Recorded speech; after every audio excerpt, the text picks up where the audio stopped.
صحابہ کے بارے میں آتا ہے کہ جیسی انہوں نے ماں کی خدمت کی اور کسی نے نہیں کی. ایک حضرت عثمان اور ایک حضرت نعمان بن حارثہ. کیسی خدمت کرتے تھے؟ ماں کے لیے سالن خود بناتے تھے، بیوی سے نہیں بنواتے تھے. ہم لوگ کیا کہتے ہیں؟ بیوی سے کہتے ہیں تو پکا، میری ماں ہے تو پکا.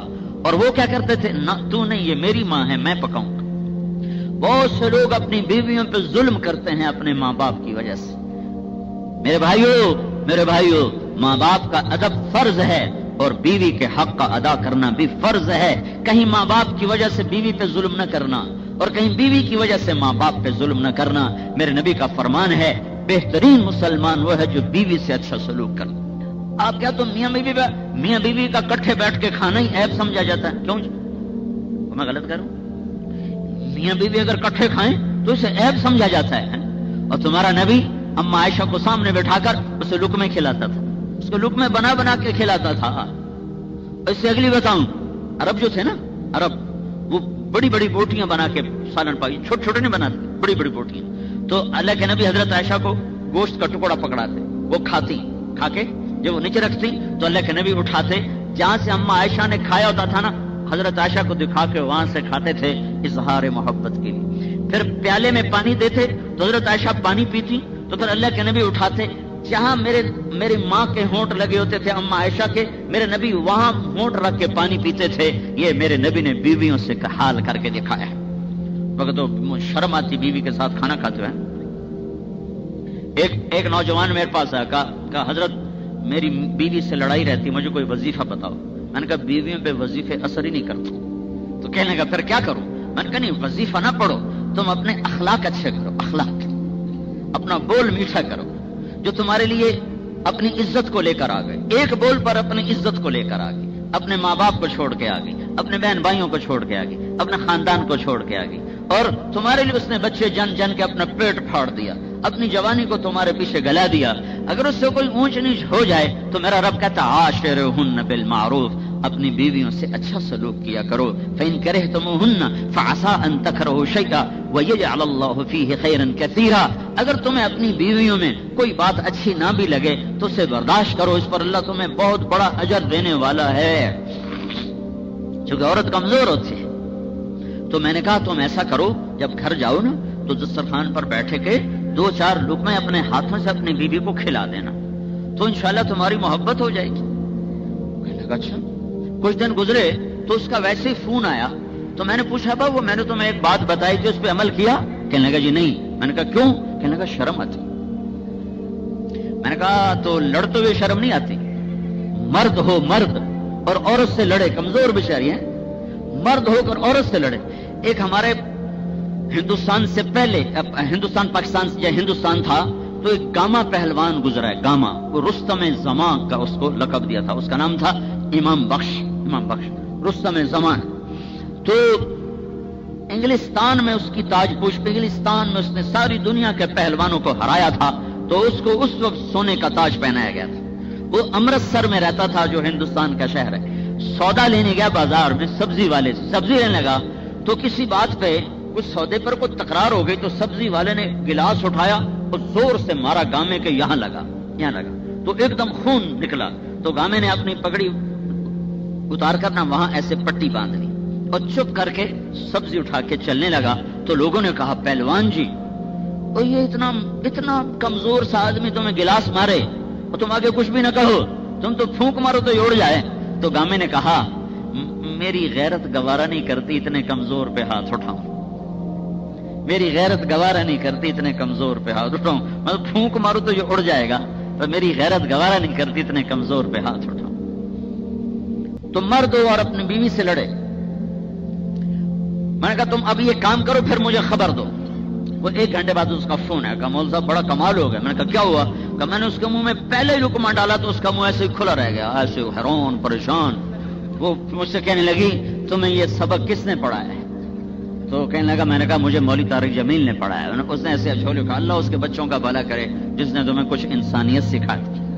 یہ میں آپ کو دین بتا رہا ہوں، دین. صرف تسبیح پڑھنے کا نام دین نہیں ہے، صرف اشراق تہجد اوابین پڑھنے کا نام دین نہیں ہے. یہ بہت بڑا دین ہے جو میں بتا رہا ہوں. حضرت سعد بن معاذ اللہ کے نبی کے سامنے بیٹھے تھے تو ایسے کر کے بیٹھے تھے، یعنی ہاتھ ایسے یوں، تو ہاتھوں پر اللہ کے نبی کی نظر پڑی تو اس پر ایسے ایسے نشان بنے ہوئے تھے، سخت نشان جیسے مزدور کے ہاتھوں پہ نشان ہوتے ہیں۔ تو اللہ کے نبی نے کہا سعد یہ کیا ہے؟ کہ یا رسول اللہ میں اپنے باغ میں کام کرتا ہوں، اپنے ہاتھوں سے کسی چلاتا ہوں، تو وہ کسی چلاتے چلاتے نا میرے ہاتھوں پہ یہ سارے نشان پڑ گئے۔ تو اللہ کے نبی نے سب کو دکھا کر سعد کے ہاتھ کو پکڑا اور یوں اٹھا کے ایسے بوسہ لیا، ایسے بوسہ لیا، اور پھر سب کو فرمایا بیوی بچوں کو حلال کھلاتے ہوئے، حلال، حرام نہیں، جھوٹ نہیں، سود نہیں، چوری نہیں، ڈاکہ نہیں، جوا نہیں، اپنے بچوں کو حلال کھلاتے ہوئے جو ہاتھ ایسا ہوگا اس پہ دوزخ کی آگ حرام ہو جائے گی۔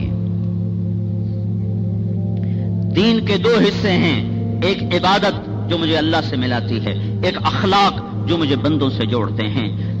میرے بھائیو، عبادت 24 گھنٹے مطلوب نہیں کہ مسجد میں بیٹھے رہو، اخلاق 24 گھنٹے مطلوب ہیں، 24 گھنٹے، 5 وقت کی نماز کے بعد اللہ کا کوئی مطالبہ نہیں، فضیلت ہے، ترغیب ہے، مطالبہ کوئی نہیں، 30 روزے رکھنے کے بعد کوئی مطالبہ نہیں، 1 لاکھ پہ 2500 دینے کے بعد باقی کوئی مطالبہ نہیں، زندگی میں اگر پیسہ ہے، حج فرض ہے تو 1 حج کے بعد کوئی مطالبہ نہیں، لیکن اخلاق کا 24 گھنٹے مطالبہ ہے۔ ماں آ گئی میٹھا بول بنا، باپ آ گیا میٹھا بول بنا، بیوی آ گئی میٹھا بول بنا، حتیٰ کہ اولاد سے بھی محبت کا سلوک رکھو اور اپنی محبت کا اظہار کرو۔ میرے نبی نے فرمایا اولاد کی بھی عزت کیا کرو ورنہ تمہارے باغی ہو جائیں گے۔ بھائی ہے اسے عزت دو، پڑوسی ہے، میرے نبی نے فرمایا مجھے اتنی زیادہ جبریل نے پڑوسی کے بارے میں وصیت کی کہ مجھے ڈر لگا کہیں اللہ تعالیٰ پڑوسی کا حق ہی نہ رکھ دے وراثت میں۔ حضرت عبداللہ بن عمر کا پڑوسی یہودی تھا، یہودی، تو جب کبھی حضرت عبداللہ کے گھر میں گوشت پکتا، روزانہ گوشت نہیں کھاتے تھے، کبھی کبھی پکتا تھا، تو جب کبھی گوشت پکتا تو کہتے بھائی وہ ہمارے پڑوسی کو بھیجا؟ کہا جی نہیں۔ کہ اچھا پہلے ایسے کرو، ایک پیالہ گوشت کا بھر کے میرے پڑوسی کو بھیجو، پھر اس کے بعد میرے سامنے روٹی رکھو۔ اور پڑوسی کون تھا؟ یہودی۔ یہ اسلام کا دوسرا حصہ ہے جس کو نہ سنا جاتا ہے نہ سنایا جاتا ہے، نہ پڑھا جاتا ہے نہ پڑھایا۔ میں آپ سے کیا گلہ کروں، یہ تو مدرسے والے نہیں پڑھاتے، جنہوں نے دین پڑھانا تھا مسئلے مسائل ہی پڑھاتے رہتے۔ اسلام کی خوبصورتی اخلاق کے ساتھ بنتی ہے، درگزر کرنا، معاف کرنا۔ اب مکے کے کفر کی طاقت دیکھو، مکے کے کفر کی طاقت دیکھو۔ محمد آپ نے کہا جی آپ کوہ صفا پہ چاند کے 2 ٹکڑے کرو، تو آپ نے اشارہ کیا، اس کے 2 ٹکڑے ہو گئے۔ کہنے کہ تیرا جادو تو چاند پہ بھی چل گیا، کلمہ نہیں پڑا۔ ابو جہل کے ہاتھ میں چھوٹے چھوٹے پتھر، یوں کر کے کہنے لگا محمد صلی اللہ علیہ وسلم میری مٹھی میں کیا ہے؟ آپ نے فرمایا میں بتاؤں کہ یہ خود بولے ہیں؟ تو کنکر بولنے لگے لا الہ الا اللہ محمد رسول اللہ۔ کہنے کا اوئے ہوئے تیرا جادو تو پتھر پہ بھی چل گیا۔ اتنے معجزے دیکھے، کلمہ نہیں پڑا۔ بدر میں فرشتے اترتے دیکھے، کلمہ نہیں پڑا۔ خندق میں ہانڈیاں الٹ گئیں اور خیمے اکھڑ گئے، کلمہ نہیں پڑا۔ مکہ فتح ہو گیا، 10,000 کے لشکر نے مکے کو فتح کیا، کلمہ نہیں پڑا۔ اور پھر 20 برس ٹکرانے والے، قتل کے منصوبے بنانے والے، بڑی بڑی نشانیوں کو دیکھ کر منکر ہو جانے والے اور صاف انکار کرنے والے، آج وہ حرم میں بھرے ہوئے ہیں، سارا حرم بھرا ہوا ہے، اور میرا نبی بیت اللہ کے دروازے پر کھڑا ہو کر بیت اللہ کے دروازے کی چوکٹ پر یوں ہاتھ رکھ کے ایسے آپ کھڑے ہیں، اور آپ نے فرمایا ما انا صانع بکم، اب میں کیا کروں گا تمہارے ساتھ؟ جو کہ ساری دنیا کی تاریخ بتاتی ہے ان الملوک اذا دخلوا قرية افسدوها وجعلوا اعزة اهلها اذلة وكذلك يفعلون۔ جب کوئی دشمن پہ قابو پاتا ہے تو اس کی بوٹی بوٹی کر دیتا ہے، جب کوئی دشمن پہ قابو پاتا ہے تو اسے زیر و زبر کر دیتا ہے اور اسے ذلیل و خوار کر دیتا ہے۔ یہ خود قرآن کی گواہی ہے۔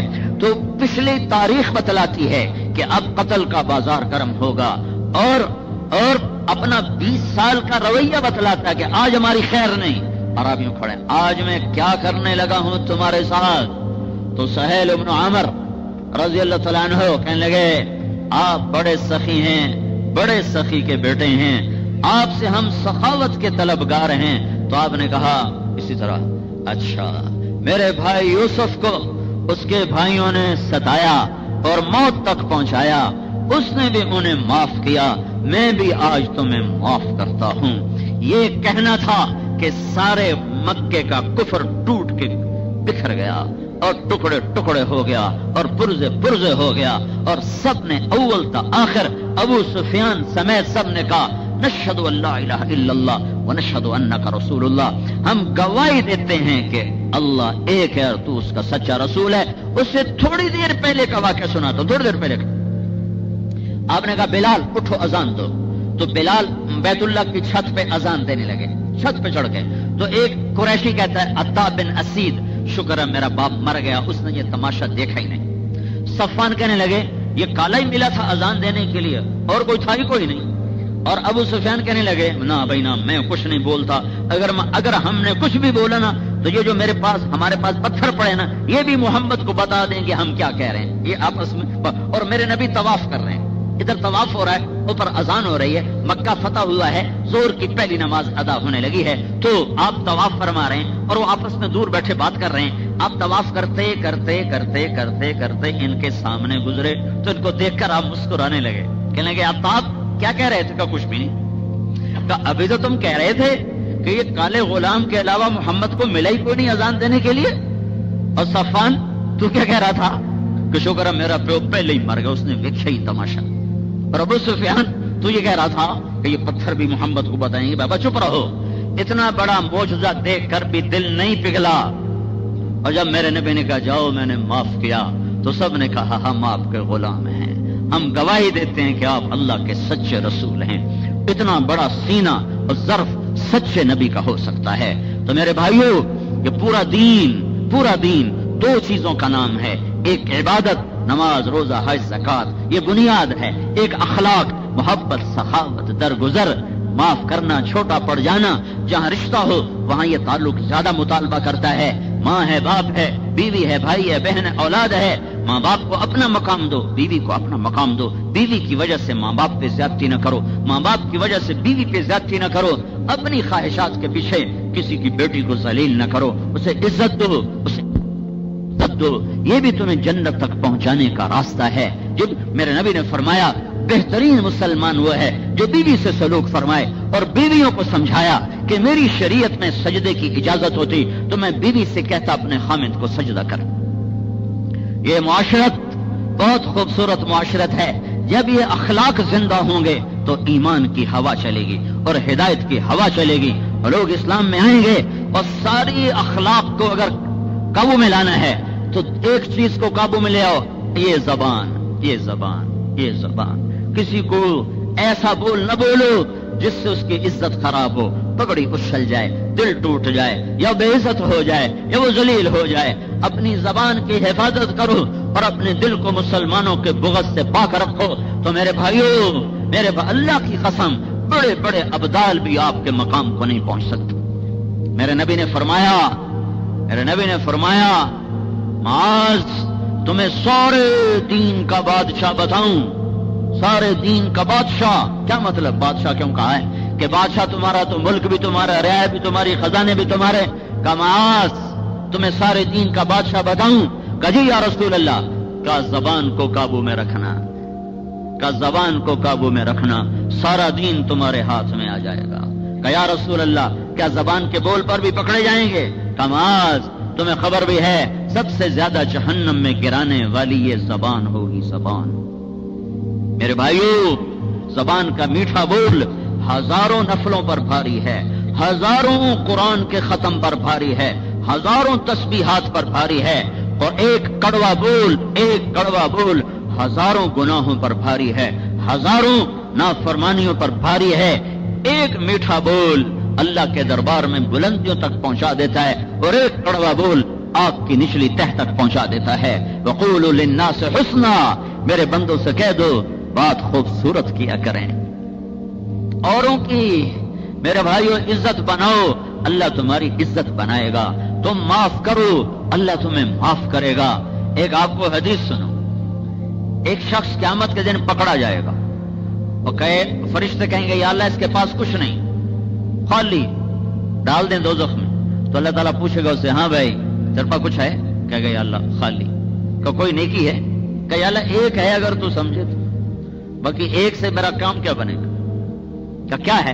کہ یا اللہ میں تاجر تھا، کسی سے لینا ہوتا تھا کسی کو دینا ہوتا تھا، جس کو دینا ہوتا تھا کبھی وعدے کے خلاف نہیں کیا، جس دن دینا ہوتا تھا اسی دن دیتا تھا، اس کو دوسرا چکر نہیں لگواتا تھا، اور جس سے لینا ہوتا تھا وہ 100 چکر بھی لگوا لیتا تو میں اس کو کچھ نہیں کہتا تھا۔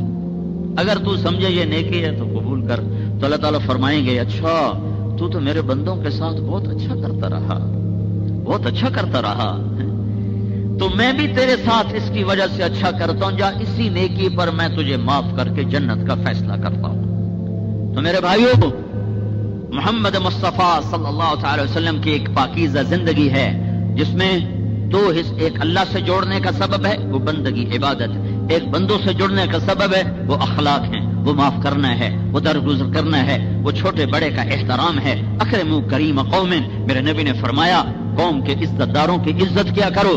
حضرت جریر بن عبداللہ رضی اللہ تعالیٰ عنہ آپ کی وفات سے صرف 2 مہینے پہلے مسلمان، 2 مہینے، چھوٹے درجے کے صحابہ ہیں لیکن وہ یمن کے سرداروں میں سے تھے، یمن کے شاہی خاندان میں سے تھے۔ جب وہ آتے تھے کبھی ان کو انتظار نہیں کروایا، جب پتہ چلتا جریر دروازے پر فوراً اندر آنے کی اجازت دیتے تھے۔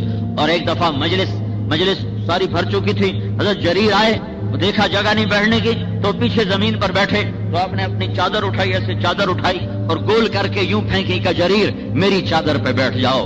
تو حضرت جریر نے چادر اٹھا کے سر پہ رکھ لی کہ یا رسول اللہ یہ چادر یہاں رکھنے کے لیے ہے، زمین پر رکھنے کے لیے نہیں ہے۔ بلال کا مقام کتنا بڑا ہے کہ آپ کے نبی نے فرمایا، میرے نبی نے فرمایا جب میں جنت میں جاؤں گا تو میری سواری کی لگام بلال کے ہاتھ میں ہوگی، لیکن اللہ کے نبی نے چادر بلال کے لیے نہیں بچھائی، جریر کے لیے بچھائی ہے کہ وہ یمن کے سردار ہیں، وہ یمن کے شہزادے ہیں، ان کو عزت دی ہے۔ یہ وہ اخلاق کا حصہ ہے جو بہت بڑا دین ہے، جس کو سننا سنانا امت بھول چکی ہے، امت چھوڑ چکی ہے۔ اس لیے میرے بھائیو، ہمارا معاشرہ انتقامی ہو گیا ہے، جو اچھا کرے گا ہم اچھا کریں گے، جو برا کرے گا ہم برا کریں گے۔ میرے نبی نے فرمایا نہیں تم ایسا نہ کرو، جو برا کرے تم اچھا کرو، جو اچھا کرے تم بڑھ کے اچھا کرو، تو میں ضامن ہوں، تم یہ کام کر دو تو میں ضامن ہوں تمہیں جنت الفردوس میں گھر لے کر دوں گا۔